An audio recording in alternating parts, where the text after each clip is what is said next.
দেখুন যে রাষ্ট্র কাঠামো সংস্কারের যে বিষয়গুলা কনস্টিটিউশনাল অ্যামেন্ডমেন্টের ব্যাপার, তো কনস্টিটিউশন সম্পর্কে কতজন মানুষের দেশের ধারণা আছে, কনস্টিটিউশনের অ্যামেন্ডমেন্ট কতজন মানুষ বুঝে, এবং এটা শুধু বাংলাদেশে না, এটা সারা পৃথিবীতে একই অবস্থা।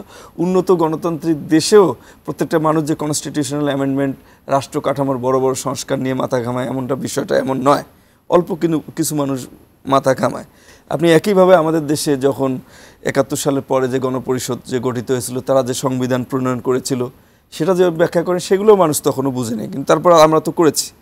তারপরে পরবর্তীতে বাংলাদেশে যে গণভোটগুলো হয়েছিল, জিয়াউর রহমানের সময় যে গণভোট হয়েছিল, জিয়াউর রহমান সেখানে প্রশ্ন করেছিলেন যে তার প্রতি সমর্থন আছে কিনা, এবং তার যে গৃহীত নীতি অনেকগুলো নীতি ছিল, জনপ্রশাসন সংস্কার থেকে শুরু করে প্রশাসনিক সংস্কার থেকে শুরু করে রাষ্ট্র কাঠামোর অনেকগুলো বিষয় এখানে জড়িত ছিল। এগুলো সম্পর্কে মানুষের ধারণা নাই, অত আগ্রহ থাকে না, কিন্তু তারপরেও গণভোটটা দেয়া হয় লেজিটিমেসি নিয়ে আসার জন্য, এবং গভর্নমেন্ট এটা নিয়ে প্রচারণা চালায়। তো কিছু কিছু কাজ আমরা যতই বলি, মানে এলিটিজম শব্দটাকে আমরা সবাই একটু খারাপের দিক থেকে দেখি যে কিছু মানুষ সিদ্ধান্ত নেয়, কিন্তু আসলেই প্রকৃতপক্ষে কিছু কিছু ঘটনা, কিছু কিছু জিনিস আসলে এলিটদের জন্য, যেটা সাধারণ মানুষ এগুলো আসলে বুঝে না, কিছু মানুষ করে। কনস্টিটিউশনাল অ্যামেন্ডমেন্টের ব্যাপারটা, রাষ্ট্র কাঠামোর সংস্কারের ব্যাপারটাও ঠিক তাই।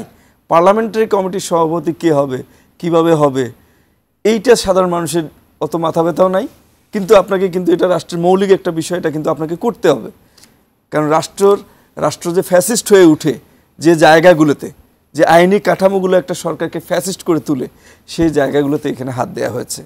তো সেগুলোতে অলমোস্ট সবাই একমত পোষণ করেছে, এটা একটা ভালো দিক। সো সবার এখানে বুঝতে হবে বিষয়টা এমন নয়। তো যেটা হবে রাজনৈতিক দলগুলোর উপরে এই আমি